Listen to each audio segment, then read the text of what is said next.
Hello, everyone, and welcome to today's webinar, Exempt or Non-Exempt. It's more than a salary threshold.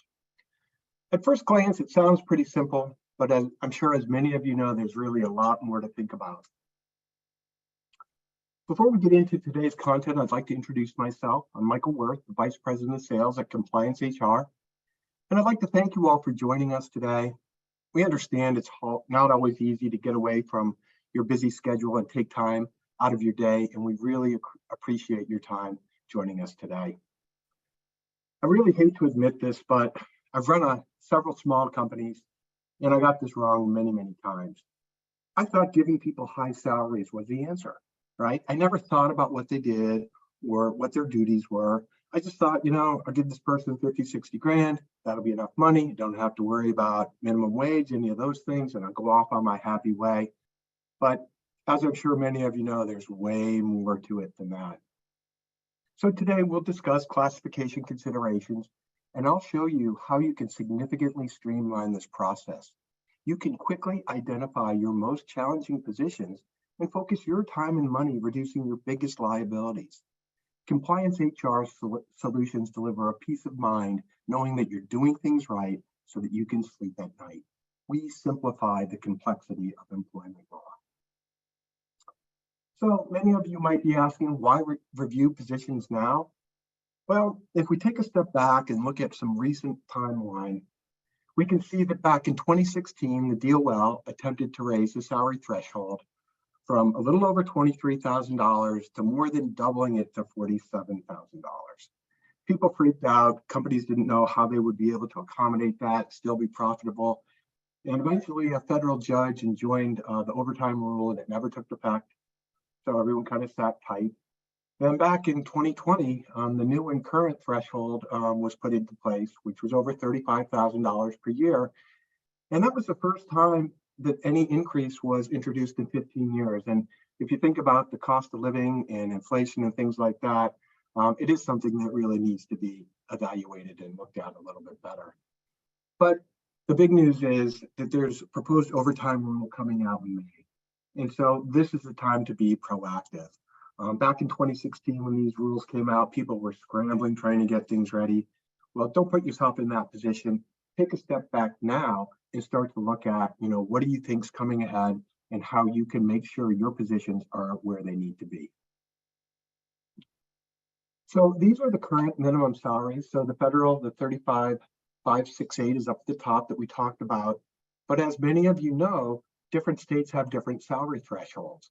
Some of these were increased last year and others were earlier this year. So if you work in these vocations, make sure you go and make sure you have the appropriate salary thresholds and take a good look at that to make sure you're current on those things. But, that's just part of it. And, the salary is maybe half of it, but, what are these people doing? Are they going to have the executive exemption? Or is it a computer exemption? What is it? What is the reason that you think that they ought to be exempt? Is their primary duty, managing a department or group of people? Does their primary duty include, the exercise of discretion and independent judgment with respect to meaningful matters, right? So am I actually making decisions and doing things? Do I hire and fire people, right? Those are the kinds of things I never thought about. And those are the things where you can get in trouble. So while you're looking at the numbers and the salaries, make sure you understand the job descriptions and the duties and the things that they do, right? Little supervision, review, create, analyzes. Those are the things that really help defend the position and why you want to make these people exempt or not. And, the reason you want to do this all in advance, because if you have it wrong, there can be significant penalties. And typically after new legislation is put into place, the regulators are eager to go out and see how folks are going to fare against the new rules and regulations. So big penalties if you get it wrong. Great time to be proactive and look at it in advance. If you hire an outside law firm to come and do this work for you, these are the steps that they'll go through. And there's a lot of work that goes into it, from the interviews and preparing the work and the analysis and the client meetings. And really, to do one of these right, it takes just about a day. I mean, this is why people dread doing it. I completely get it. It's hard work, it's a pain in the neck, and sometimes you're not even sure if you're right or wrong. If you're hiring outside counsel to do it, it can cost you between $1,000 and $3,000 per position. So it can also be quite costly. But the reason it's so expensive is because there's so much work to do, right? Attorneys have to read every case to identify the job duties performed by the employees discussed in the case. That's why it takes so long. It's hard to do. So, if you're ready to simplify this process and move forward, we're going to put up a poll right now, and you can simply answer yes to this question. And you'll have an opportunity to meet with me or one of my colleagues. We'll show you how ComplianceHR works, similar to what I'll be showing you in just a few minutes. And we'll give you an opportunity to run some of your positions through there too, to really give you a head start on what's coming up. So I'll give you a few more minutes for those of you who are interested. And we'll put this poll up again in the end, because I feel very confident after you see the capabilities of Navigator OT, you'll want to use this to do your daily work. All right, I'm going to go ahead and end this poll. And let's keep moving. All right, so ComplianceHR, we're our own company. We are a very unique combination of an artificial intelligence platform called Navigator and Littler Mendelson, the world's largest employment law firm. And they have over 20 knowledge management attorneys that are constantly working to keep our applications up to date. When you use our tools, you can feel confident they're accurate and up to date, and you have the right information to go about doing your work. So we have a number of different solutions. The first solution we came out with 8 years ago, and this is, we're celebrating 7 years in business and just started our 8th year. But independent contractor was the first solution we came out with. Shortly thereafter, we came out with Navigator OT. And over the last couple of years, Policy Smart, our handbook tool, and the Reference Center have been very, very big popular tools to help people stay on top of the ever-changing employment rules. It was interesting when we introduced Navigator OT in 2016, it was right before the proposed rules came out, and people were absolutely scrambling to try to make sure that they had their positions not only classified from a salary perspective in the right way, but had the right duties assigned to them as well. We had one client who ran 500 position evaluations in 2 weeks. I mean, it was just amazing. I had clients that ran thousands over the course of several months. We even had a private equity firm run 100 positions in one night before closing on purchasing a new company so they could understand the risk, whether these people were classified correctly or not. And I like to tell these stories because these examples could never be done the traditional way. You would need an army of attorneys to come in and comb through those positions, understand, the different duties, and really dig down to get the right analysis. But how we were able to do that is by using Navigator OT. It's loaded with all the federal and state rules, and Littler looked at thousands of cases and opinion letters, and that logic is also built into the reasoning engine. This is my favorite solution because it thinks kind of like a person. Based on this fact pattern in this jurisdiction, here's the level of risk. So it's pretty interesting. If you're ready to simplify the audit process, let's take a look at how we can go and do that. And that would be using Navigator OT. You'd simply come in, create a new evaluation, and the system will start to ask you questions. You can go and manually input information like I've done here. Or if you were going to do a big review, I could upload a CSV file that we have, and you could upload 100 or 200 data elements in here at one time, and then we could go ahead and kick it off. The evaluation could be done by an employee or a physician, and you can do it yourself, or you could assign it to another person. I'm going to do it myself.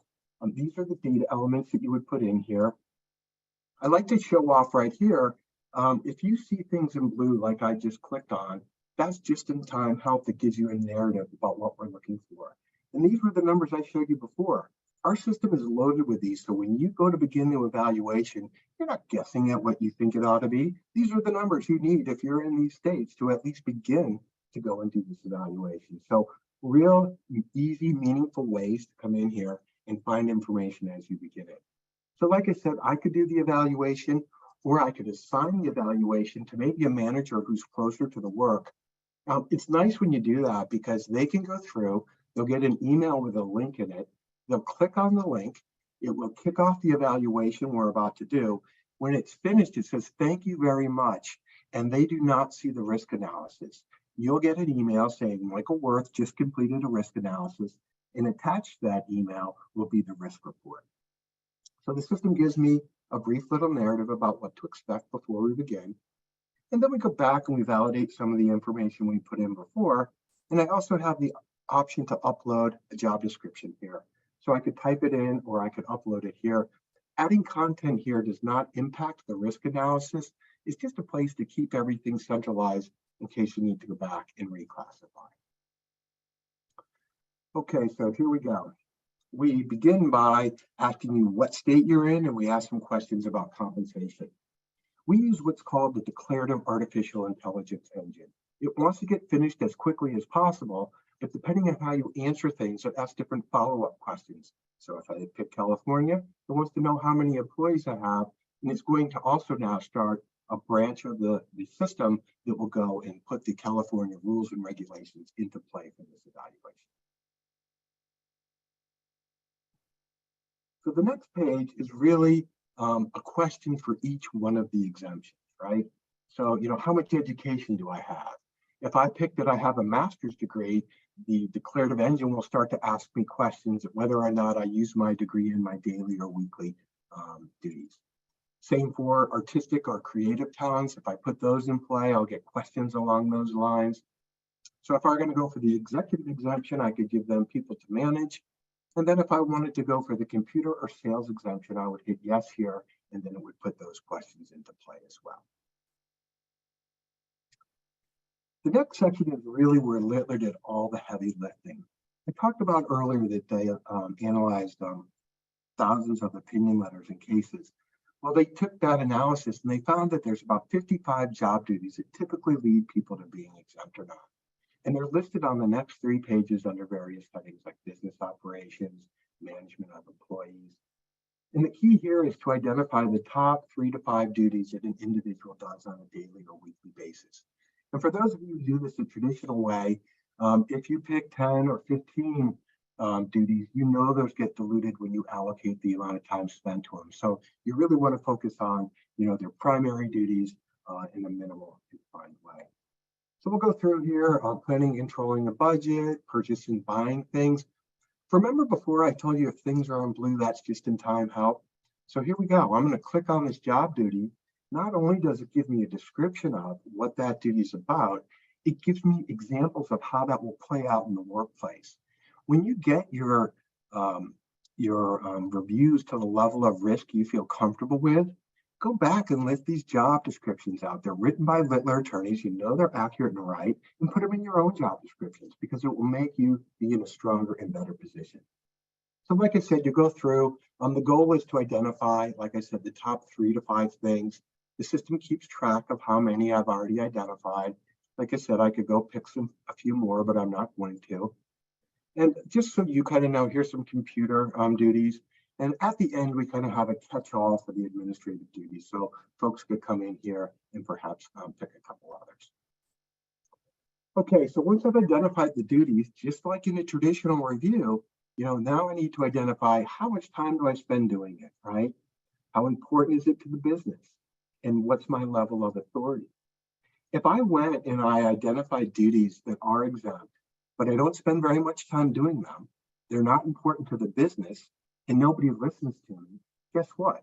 That's going to bring my risk way up when we run this through the reasoning. All right, because I gave this individual a role as a manager, now they want to know, do I have my own group of people, or maybe I only, draw from other departments where people are gone. So they really want to drill down and understand, this individual's role as a manager. Here's a great example of our declarative engine again. If I have final authority for hire and fire, I'm finished. But if I only make recommendations, it wants to know whether or not my recommendations are followed. Because I identified California as the work state, not only do I need to be a manager the majority of the time, but I need to work with the owners or executives on special projects, and I'm not going to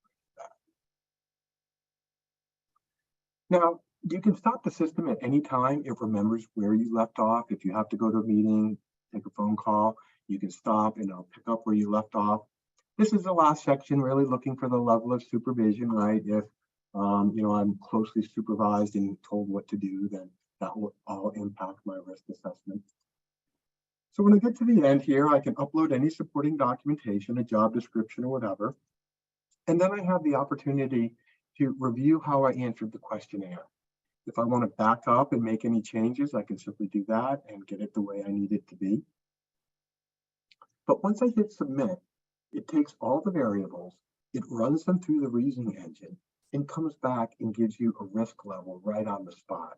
This is the time that would take you hours of work and research. The system is doing this for you. So it came back and said, hey, it came out a little to the right. And I don't know, what does that mean? I don't know, Bob, what should I do with it? Well, we actually went for the executive and the administrative exemption. Had I gone for the learner professional or computer exemption, those risk bars would appear here, but you can clearly see there's some big issues with the executive exemption. So what we do from here is we help you understand your risk. And our clients really love this part. What we do is first we start by citing the law, right? To be an executive, you need to manage 80 hours of other work by other employees, right? I got it, that's pretty clear.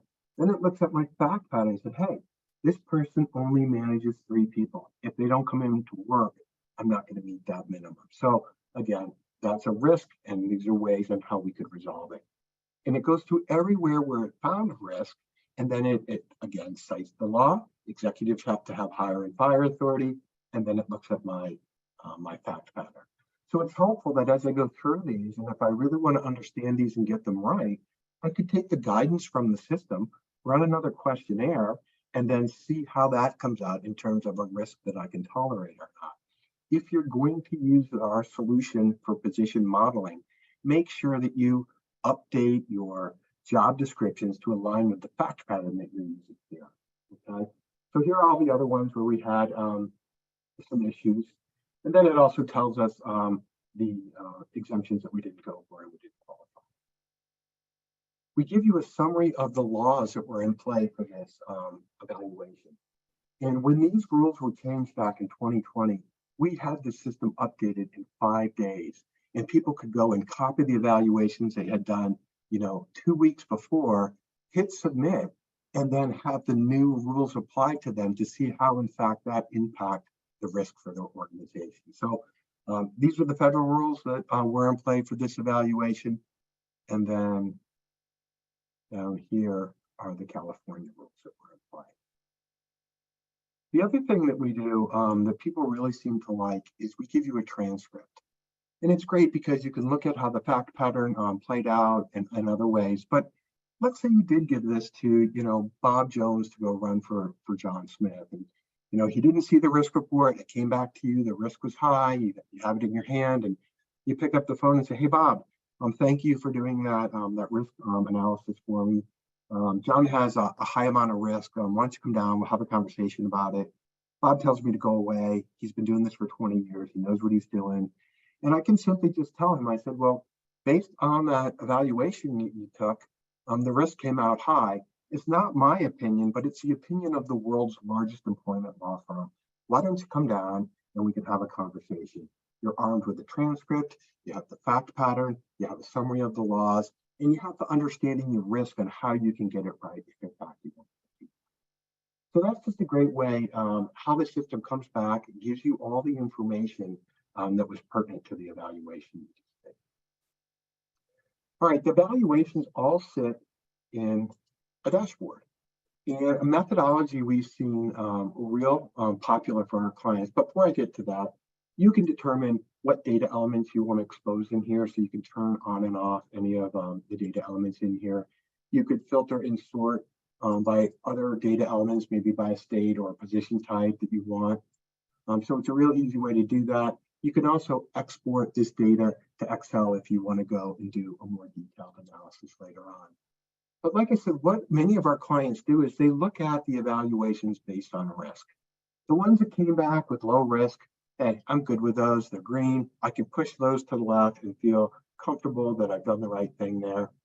The ones that came back with extremely high risk, I'm probably never going to get those ones right. So maybe I'll just bite the bullet and reclassify and go do that. But then there's the folks that have, in the middle, the moderate risk. What am I going to do with all these? They could kind of go either way. Well, the nice part is you've got everything you need right here. So whether you have inside compensation team who's going to review this, or you're going to engage outside counsel, when you go to do this work, I can simply open up the report. The fact pattern's been gathered. The understanding your risk is right there. So you don't have to start over. You can have a conversation based on the fact pattern and the rules and figure out what you want to do. Once you get things figured out, then you don't have to start over again. You can go back and open up the evaluation. You can't change it, and that's by design. When the DOL's knocking at your door, and if they're all red and you haven't done anything, you can't help that. But you can copy them. So I could make evaluation 150. It would bring the entire fact pattern over from before, and then I can go back to the areas that I've identified that I can go and fix. And like I said, I want to make sure my job description aligns well with my risk report and all that other information. The main reason we came out with a copy functionality, we had a large company that had, over 50 manager A in 25 states, right? And the problem was they didn't want to go and run that fact pattern every single time. So once they got it right, they copied it and changed the state from California to New York and hit submit and got a new risk report. Then they copied it and changed it from New York to Pennsylvania. They could blow through 20, 30 reports in about half an hour or less. So it's an easy way to go back and do that. And like I told you before, if you go and use these tools now and the rules change later on this year, you can copy them, hit submit, and it will apply the new rules right there and then. So that, my friends, is an overview of ComplianceHR, Navigator OT. I don't know of any product that exists like this on the planet. And just to kind of remind you why this is so important is because this is how people are doing things today.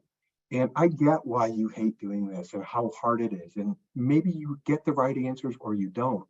But you can simplify this process. There's no reason that you need to go and have a huge project to go do this.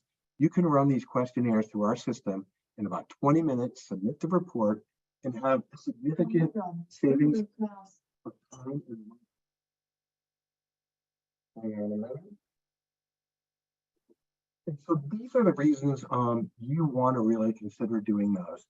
And so for those of you who are really interested in embracing our tools of employment compliance, please take this survey and say yes to this poll. And you can use these tools to quickly look at your most challenging positions. And just to be clear, some people get upset and say, we're taking employees or we're taking attorneys out of this.